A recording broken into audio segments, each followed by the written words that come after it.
Nós, seres humanos, nos diferenciamos dos animais, dos vegetais e dos minerais, nos posicionando no topo dessa escala entre os vários reinos.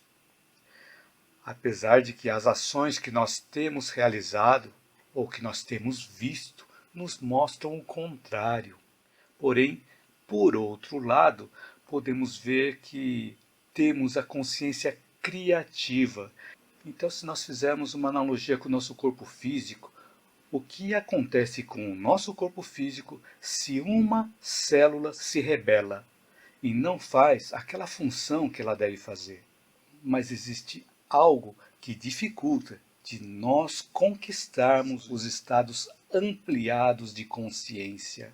A ciência evidencia que o mundo visível representa apenas 5% do total. Mas para que essa informação serve para nós? Quanto mais nós ampliamos a nossa consciência, melhor visão nós temos do mundo, da vida e também dos nossos sofrimentos emocionais. Mas como nós podemos desenvolver essa percepção e ter menos sofrimentos emocionais? A minha sugestão é que você assista o vídeo até o final, onde eu vou te passar dicas, ideias, pesquisas e acredito que algo possa fazer sentido para você e você possa colocar em prática na sua vida e aliviar o seu sofrimento emocional. Então seja bem-vindo ou seja bem-vinda à minha live ou ao meu vídeo gravado. Muito obrigado por você estar aqui. Eu sou Hugo Mizukami e eu ajudo pessoas a superarem seus sofrimentos emocionais. E o tema que nós vamos refletir hoje é estados ampliados de consciência e os sofrimentos emocionais. Minha mãe também entrou e disse boa noite, Hugo, e a todos. Abençoada noite. Boa noite, mãe. Então, boa noite a todos, boa noite a todas. Sejam todos bem-vindos e todas bem-vindas. Nós, seres humanos, nos diferenciamos dos animais, dos vegetais e dos minerais, nos posicionando no topo dessa escala entre os vários reinos. Apesar de que as ações que nós temos realizado ou que nós temos visto nos mostram o contrário. Por exemplo, aqueles conflitos que nós temos com outras pessoas, ou a não valorização da vida, ou o desperdício dos bens materiais, o descontrole no uso da natureza que está ocorrendo no caminho contrário ao da sustentabilidade. Porém, por outro lado, podemos ver que temos a consciência criativa, que envolve a beleza, a bondade, a esperança, pensamentos e ideais mais nobres de auxílio ao próximo e também de auxílio à coletividade. Quando nós atingimos esse estado de consciência criativa, estamos usando a região do cérebro chamado neocórtex, a parte mais exterior do nosso cérebro. E assim vamos conquistando o nosso estado ampliado de consciência. E esse nível de consciência ele é desenvolvido conforme nós vamos descobrindo os nossos potenciais interiores e conquistando também os valores superiores. Mas para que possamos ampliar o nosso nível de consciência, nós precisamos nos libertar de algumas ideias. Uma das ideias que nós precisamos nos libertar é que o mundo existe para que nós possamos usufruir e desfrutar dele. Porque enquanto nós continuarmos com esse pensamento, nós vamos continuar presos nesse mesmo nível de consciência, não vamos conseguir ampliar o nosso nível de consciência. Então, uma outra ideia também que nos aprisiona é que as pessoas existem para que possam nos servir. Também há um outro pensamento que nos aprisiona e dificulta a ampliação da nossa consciência. Então existem situações onde nós entramos em conflitos, entramos em disputas, tomando as coisas à força, o que nós achamos que nos pertence ou que deveria ser nosso, Também há uma outra ideia que nos bloqueia de nós ampliarmos a consciência, ou seja, queremos tudo para nós. E aí ficamos pensando ou ficamos querendo que a nossa vida seja perfeita, sem sofrimentos e que os outros e a vida nos sirvam para que nós possamos ter a vida perfeita. E às vezes também nós entramos em conflitos interiores, com dificuldades de discernir o certo do errado, o bem do mal, o bom do prejudicial. Então essas situações, essas ideias, fazem com que nós continuemos com algumas crenças limitantes, que nós precisamos nos libertar para que nós possamos ampliar o nosso nível de consciência.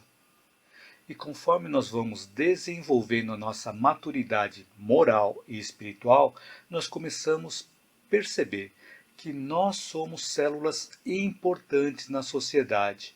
Somos como uma unidade cooperativa. Podemos fazer uma analogia com o nosso corpo físico, que é composto por aproximadamente 50 trilhões de células, segundo o livro A Biologia da Crença, escrito por Bruce Lipton, que é este livro aqui, A Biologia da Crença, escrita por Bruce Lipton. Bastante interessante também essa leitura neste livro, e o texto é bastante didático, é bastante fácil de entender, vale a pena ler. Então fica aí uma dica de livro para quem gosta de ler, né?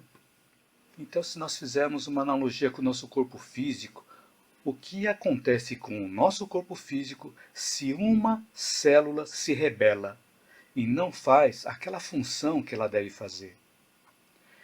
Então ela se torna uma célula sem identidade, que passa a não pertencer a nenhum sistema, nem ao sistema respiratório, nem ao sistema digestório, nem ao sistema circulatório, nem ao sistema ósseo e assim por diante. Ele passa a não pertencer a nenhum sistema. Ela se torna uma célula problemática, uma célula cancerígena. Então, conforme nós vamos nos elevando no nosso nível de consciência, percebemos que nós somos um membro importante, atuante e útil, que nós temos uma função, nos identificamos com uma parte da sociedade e contribuímos também para o crescimento da coletividade.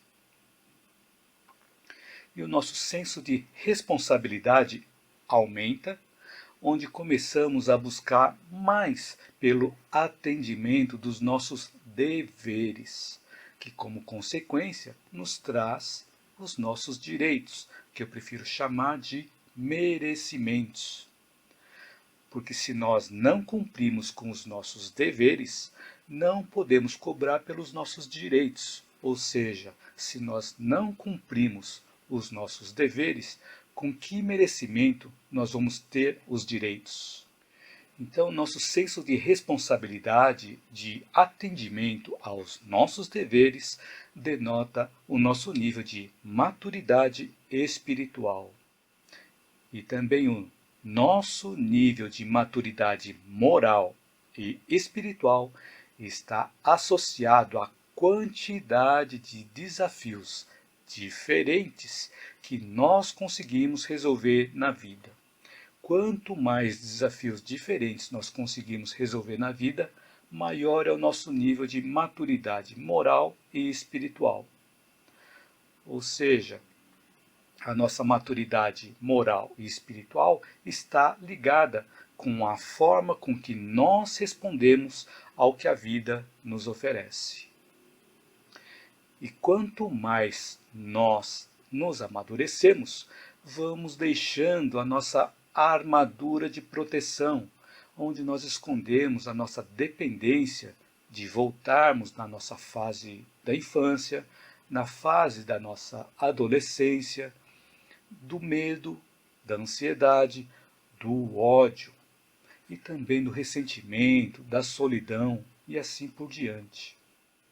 E assim nós vamos nos desvencilhando dessa armadura para descobrirmos e assumirmos a nossa verdadeira identidade como seres verdadeiramente humanos.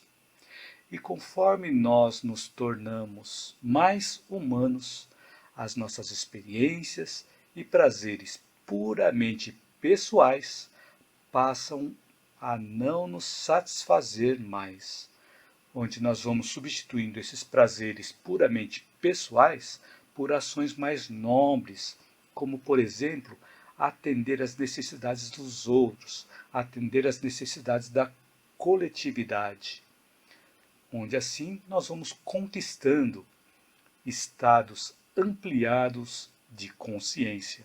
Isso também vai aumentando o nosso estado de bem-estar, diminuindo os nossos sofrimentos emocionais. Risoleide Antônia escreveu: eu fico muito feliz com suas palavras, Hugo. Muito obrigado, Risoleide.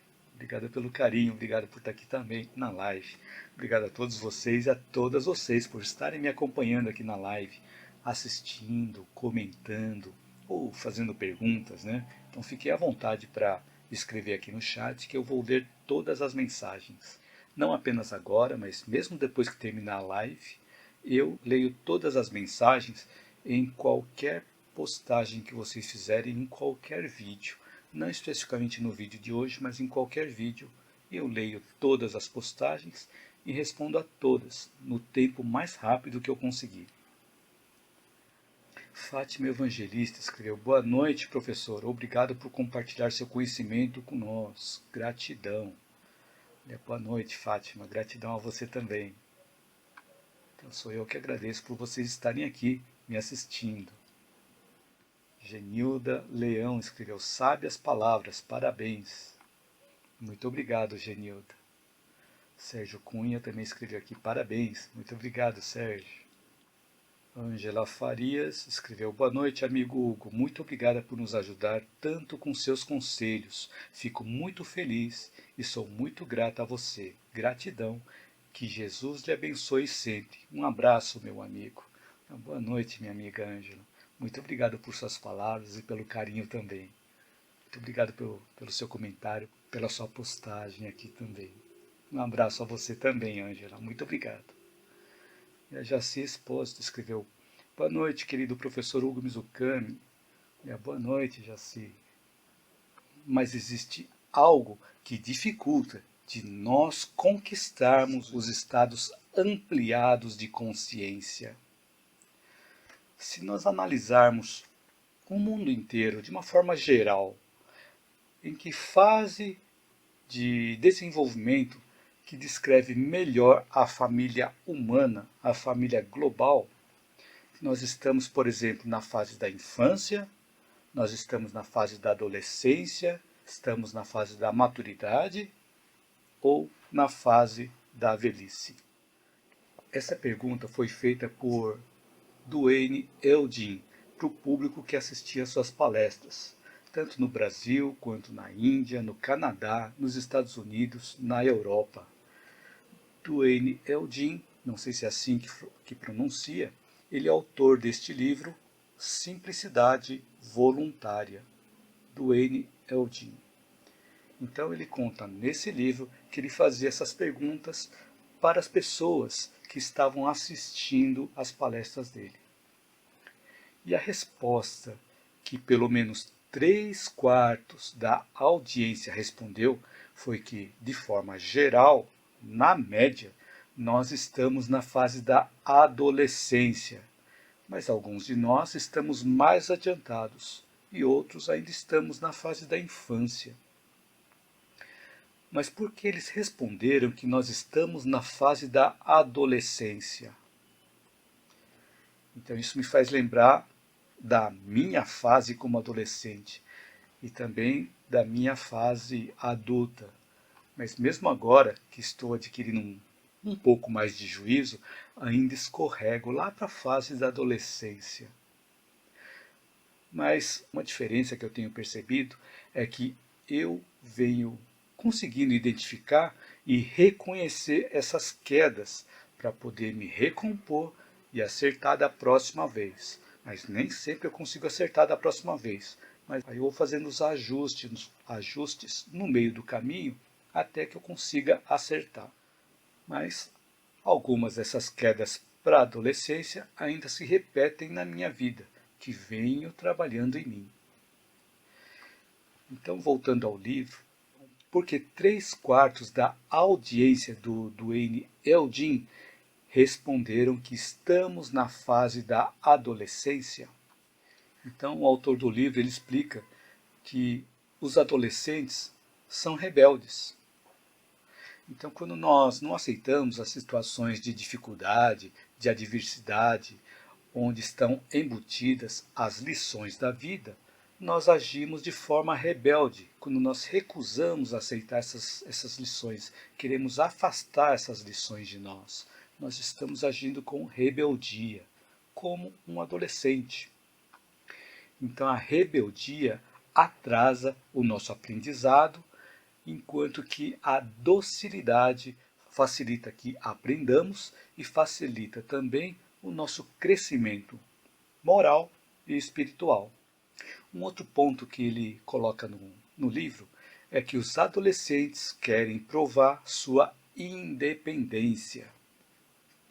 Então, quando nós achamos que nós somos autossuficientes e não dependemos de ninguém, nós estamos nos esquecendo que todos nós estamos interconectados e todos nós somos interdependentes de alguma forma.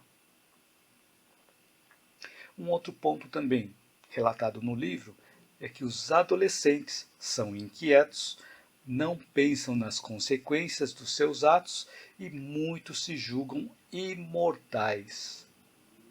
Então, muitas vezes, devido à nossa inquietude, à nossa ansiedade, vemos apenas o agora e não nos conscientizamos dos efeitos que as nossas ações de agora podem causar lá no futuro. Nessa situação, a nossa visão está sendo muito a curto prazo. E com aquele pensamento de nós nos julgarmos imortais, achamos que muitos sofrimentos só ocorrem com as outras pessoas e não nos atingem. Então, outro ponto também relatado no livro é que os adolescentes se preocupam muito com a aparência e são consumistas. E também, além disso, expressam suas identidades e status através de bens materiais. Essas situações são aquelas em que nós achamos que o que nós possuímos de bens materiais nos define como pessoas. E quando pensamos apenas em ter e em parecer, deixamos uma parte muito importante, que é o ser. Então, ao invés de ter e parecer, nós precisamos nos lembrar também de ser. Devemos fazer esse equilíbrio. Um outro ponto também escrito no livro é que os adolescentes exigem que seus desejos sejam atendidos de forma imediata. Então, trazendo para o nosso contexto, quando nós nos colocamos nessa posição, achando que alguém tem que resolver os nossos sofrimentos, nós nos isentamos da responsabilidade de resolver os nossos próprios problemas. E quando não vamos em busca de recursos interiores para resolver os desafios da nossa vida, nós ficamos procurando por culpados. Culpados aonde? Nas pessoas, na família, nos parentes, nos amigos. Mas e quando nós não conseguimos encontrar alguém em quem colocar essa culpa? Começamos a culpar a sociedade, culpar o país, culpar o governo, culpar o mundo. Ou seja, quando nós nos colocamos em uma posição similar ao do adolescente, nós estamos buscando por prazeres imediatos, sem darmos atenção às necessidades de mais a longo prazo, sem darmos a atenção a algo que seja sustentável e que possa beneficiar também as gerações futuras. E pensando de forma mais ampla, com estados ampliados de consciência, nós visualizamos as coisas que possam beneficiar no futuro, que possam beneficiar as gerações futuras e até as próximas reencarnações, na qual nós também podemos estar inseridos nesta volta. E essa forma de pensar e de agir com um estado mais ampliado de consciência nos traz uma compreensão mais ampliada da verdadeira realidade da vida, o que nos conduz a uma vida com menos sofrimentos emocionais. Então vou buscar de novo um outro ponto, uma reflexão que eu encontrei neste livro, nesse mesmo livro que eu acabei de comentar. Opa, caiu o marcador de livros. Neste livro, Simplicidade Voluntária, do autor Duane Eldin. Então, o autor deste livro escreve aqui: em busca de um estilo de vida exteriormente simples, mas interiormente rico. Então, eu encontrei nesse livro uma parte que ele diz assim que a ciência evidencia que o mundo visível representa apenas 5% do total, ou seja, a parte invisível, ou a parte que nós não conseguimos ver, corresponde a 95% do total. E encontrei essa mesma informação em outros livros também, de física quântica, de mecânica quântica. Mas para que essa informação serve para nós? Então, trazendo essa informação para o nosso contexto, de que o universo visível representa apenas 5% do total, é para que nós possamos perceber que quando nós nos apegamos em excesso na aquisição de coisas materiais, para nós sentirmos prazer ou para nós satisfazermos os nossos prazeres, nós estamos tentando nos satisfazer com apenas 5% dessas coisas que são visíveis. E quando nós não ficamos satisfeitos, por mais que nós busquemos por satisfazer os nossos prazeres apenas com as coisas materiais, vai ficar faltando algo, que faz parte dos outros 95% que não são visíveis. Então, isso não significa que nós não devamos ter prazeres. Devemos sim ter prazer, mas nós devemos ter cuidado com os excessos. Então, tanto o excesso do muito quanto o excesso do pouco nos traz desequilíbrios. Então, é importante que cada um de nós possa encontrar esse equilíbrio que varia de pessoa para pessoa, porque esse equilíbrio é individual. É individual porque as necessidades de cada pessoa são individuais. Então, nós não devemos buscar nem pelo excesso e nem pela deficiência, e sim pela suficiência. Então, muitos dos nossos sofrimentos emocionais são causados pelos excessos ou pelos nossos excessos de desejos. Mas conforme nós vamos conquistando estados mais ampliados de consciência, vamos reduzindo voluntariamente esses excessos de desejos. E a redução dos nossos excessos de desejos faz com que nós aumentemos a nossa capacidade de ajudar ao próximo, de ajudar a coletividade, de ajudar a sociedade e também ajudar a construir um mundo melhor. Assim, nós vamos também melhorando os nossos relacionamentos com os nossos semelhantes seres humanos, com os animais, com a natureza e conosco mesmo. Então, quando nós estamos melhorando os nossos relacionamentos, é algo que não é visível, não faz parte daqueles 5% que são visíveis, porque os nossos relacionamentos são interiores, são invisíveis aos olhos humanos. Então, os nossos conteúdos interiores vão se expandindo cada vez mais, e quanto mais nós ampliamos a nossa consciência, nós conseguimos nos relacionar mais com o mundo à nossa volta. E isso permite promover em nós a verdadeira satisfação e a verdadeira felicidade. E os estados ampliados de consciência, que são uma conquista individual, nos permite viver uma vida com menos sofrimentos emocionais. Sueli Hipólito escreveu aqui: nota-se nessa fase a presença de chantagens emocionais. É verdade, Sueli. Nessa fase em que nós nos assemelhamos ao adolescente, nós também podemos ver a presença de chantagens emocionais. É verdade. Muito obrigado pelo seu comentário, Sueli. A Sueli Hipólito escreveu: devemos buscar equilibrar tudo. Exatamente, Sueli. Devemos buscar o equilíbrio em tudo. Nem tanto ao céu, nem tanto à terra. Buscar aquele caminho do meio, né? Isso mesmo. Muito obrigado pelo comentário, Sueli. Então, para que nós possamos conquistar estados ampliados de consciência, nós precisamos nos autoconhecer. E para o nosso autoconhecimento é necessário nós fazermos um exame sobre a nossa própria realidade, sem envolvermos a parte emocional.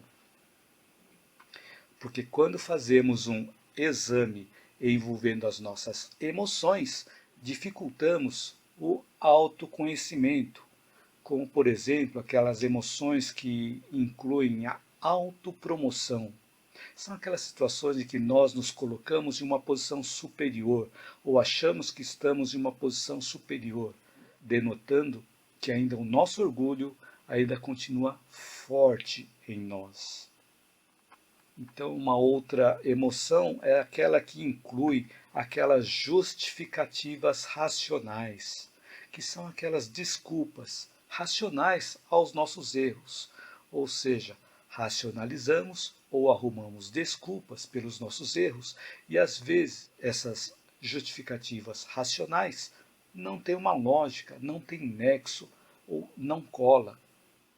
Então, uma outra situação também que nós podemos fazer de exame e que também as emoções atrapalham são aquelas situações em que envolve a culpa.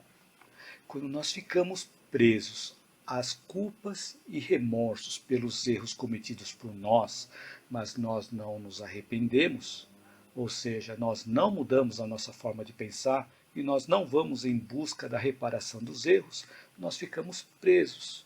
Então, esses são alguns dos exemplos dessas emoções que incluem essas situações em que essas emoções dificultam o nosso autoconhecimento. Então, sempre quando nós formos fazer um exame da nossa própria realidade, nós não devemos envolver a parte emocional, e sim fazer o autoexame de forma honesta, de forma racional, sem envolvermos as nossas emoções. E assim, nós vamos permitir a nós mesmos vermos da forma como nós realmente somos. E só assim vamos conseguir nos esforçar para nos melhorar como pessoa, nos proporcionando também novos condicionamentos, novas formas de pensar e novas formas de agir. Enquanto que se nós não assumirmos o que nós somos, vamos continuar pensando e agindo da mesma forma, tendo os mesmos sofrimentos emocionais.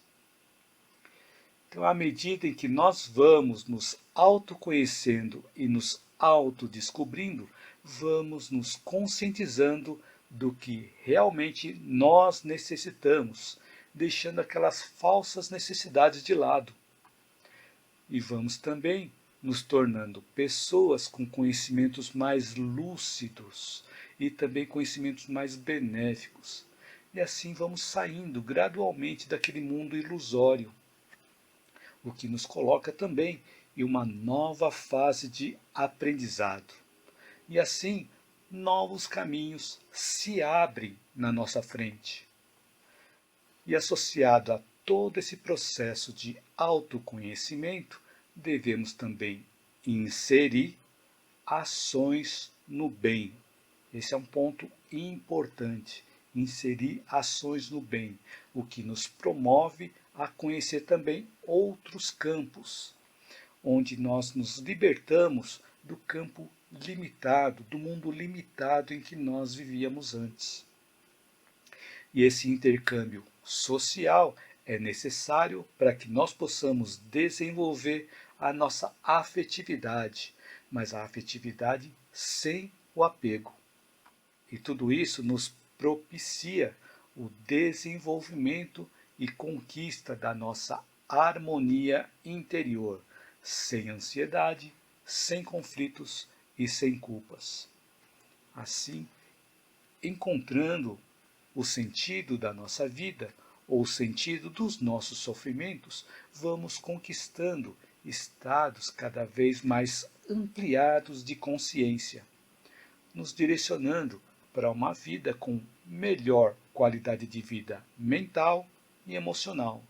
E assim os nossos sofrimentos emocionais vão se diluindo. Então nós somos seres multidimensionais. E também é uma definição da Organização Mundial da Saúde, que nós encontramos essa informação no questionário de qualidade de vida da Organização Mundial da Saúde, onde nesse questionário de qualidade de vida, eles definem o ser humano tendo 6 domínios diferentes. Não apenas o físico, mas também o psicológico, o social, a parte relacionada ao meio ambiente, a independência e também um lado espiritual. São 6 dimensões que a Organização Mundial da Saúde coloca na visão do ser humano. Então, a nossa saúde integral não se limita apenas à ausência de doença ou enfermidade, mas sim ao equilíbrio de todos esses 6 domínios. Então, um desequilíbrio em algum desses 6 domínios pode desequilibrar a nossa saúde integral. Por exemplo, o amor possessivo, a angústia, o rancor, o ódio, mantido por um determinado tempo, podem provocar um desequilíbrio na nossa mente, nos levando a ter pensamentos fixos. E esses pensamentos fixos podem nos levar também a ter doenças e enfermidades. Por exemplo, se nós temos um amor possessivo, que ocorre por nós não nos autoconhecermos, acabamos projetando inconscientemente em outras pessoas ou em outras coisas essa carência interior que nós temos, esperando que o exterior supra todas as nossas desarmonias interiores. E quanto mais nós exigimos de fora, mais nós sofremos. Nessas situações, se nós não conseguimos obter os resultados que queremos, provocamos desequilíbrios na nossa mente, desequilibrando a nossa saúde, a saúde do nosso psiquismo e também a saúde do nosso corpo físico. Então existem alguns conceitos que limitam a nossa existência entre o berço e o túmulo, deixando de considerar um domínio muito importante na nossa vida, que é o domínio espiritual. E quando temos esse pensamento limitado entre o berço e o túmulo, ficamos limitados ao funcionamento de uma máquina que nasce, cresce, trabalha, se reproduz, sofre, tem prazeres e morre, que nos traz uma visão muito curta, uma visão muito estreita da vida. Isso gera muitos sofrimentos emocionais, essa forma de ver a vida, apenas entre o berço e o túmulo.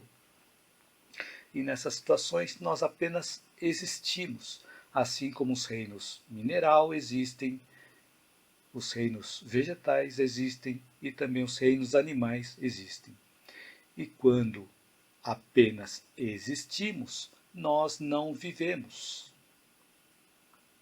Felizmente, há os conceitos que vão além desses limites entre o berço e o túmulo, que envolve outras existências, uma realidade transcendental, ou seja, leva em consideração um domínio mais espiritual.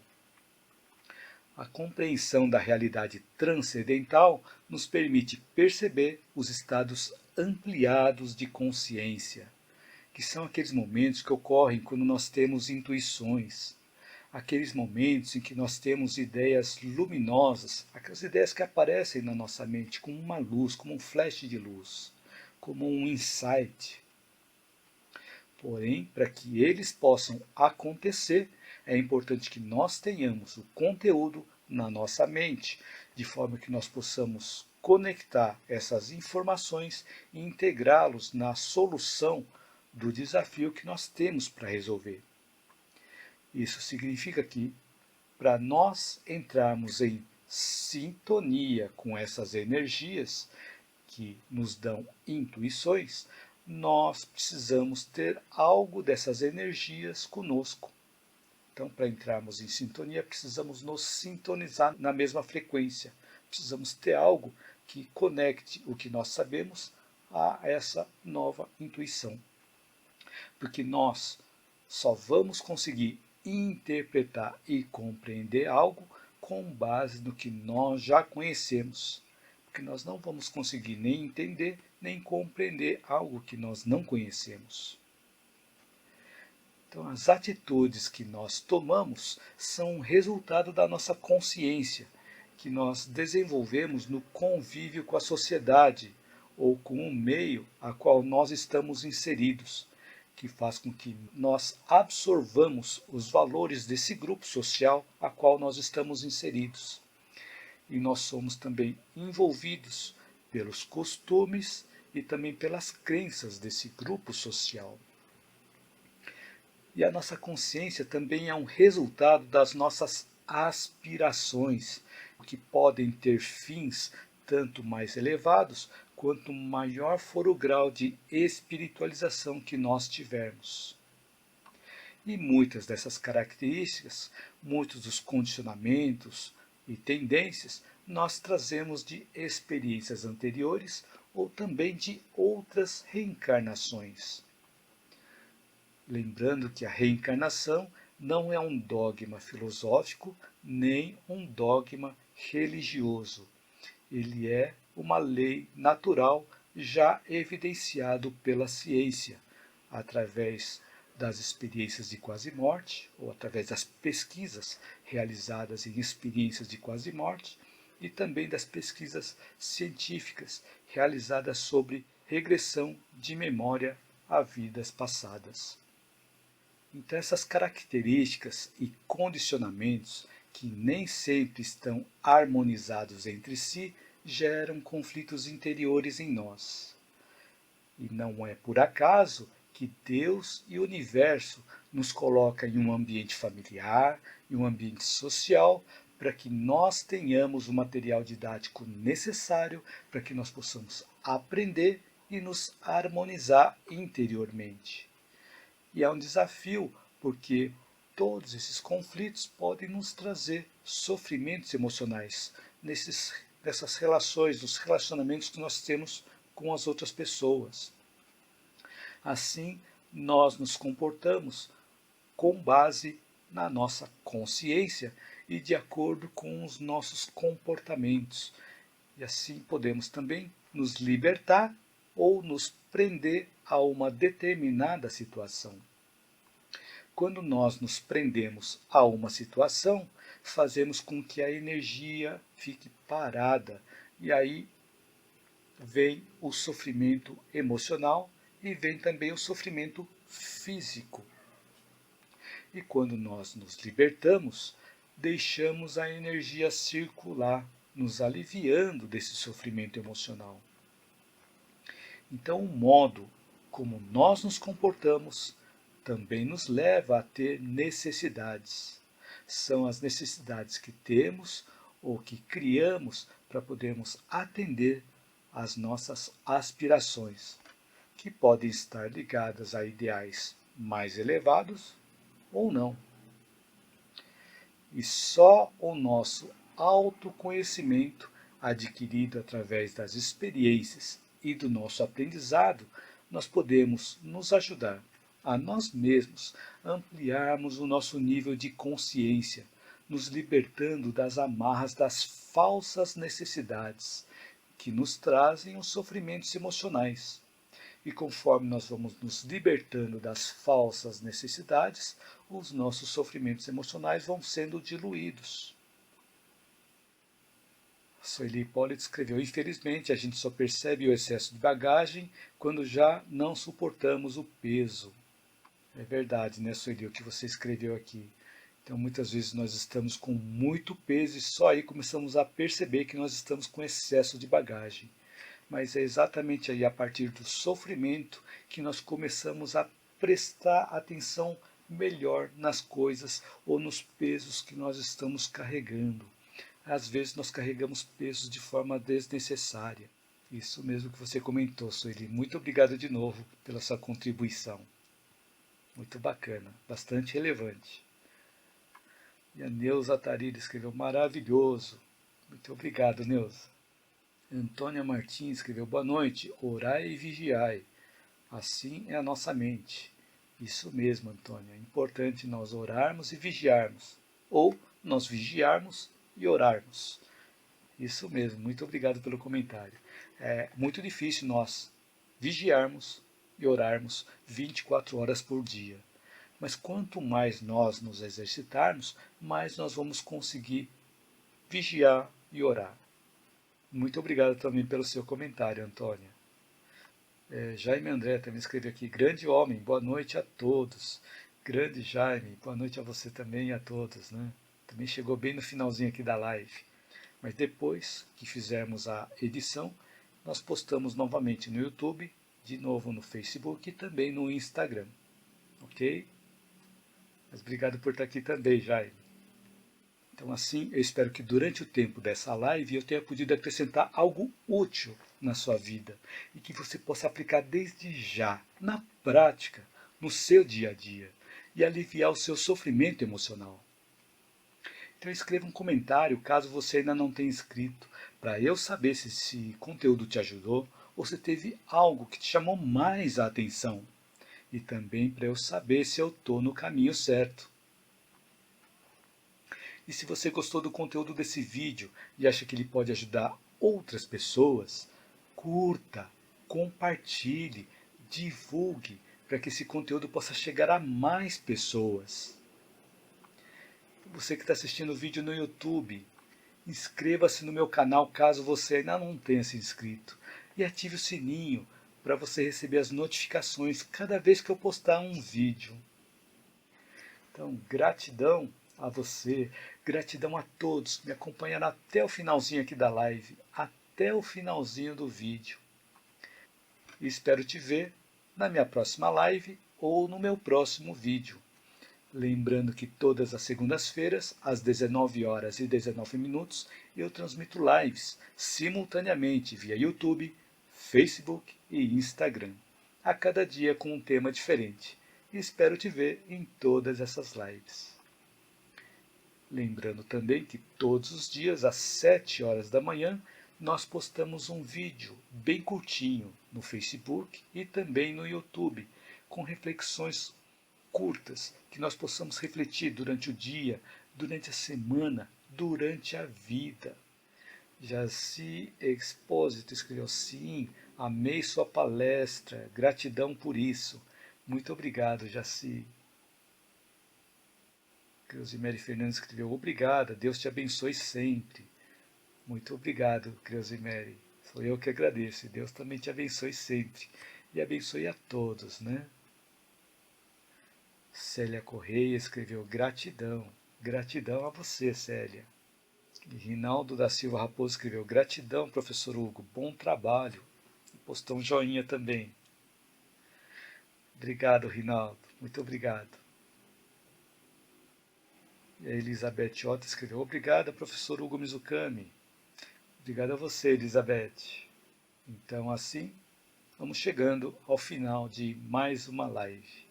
Quero aproveitar e te desejar uma boa noite, que tenha uma noite tranquila, uma noite serena, uma noite reconfortante, revigorante, que todos nós possamos acordar amanhã mais revigorados, mais fortalecidos, e que essa noite possa se replicar também nas outras noites da semana, e que todos também possam ter uma excelente semana abençoada, como diz a minha mãe.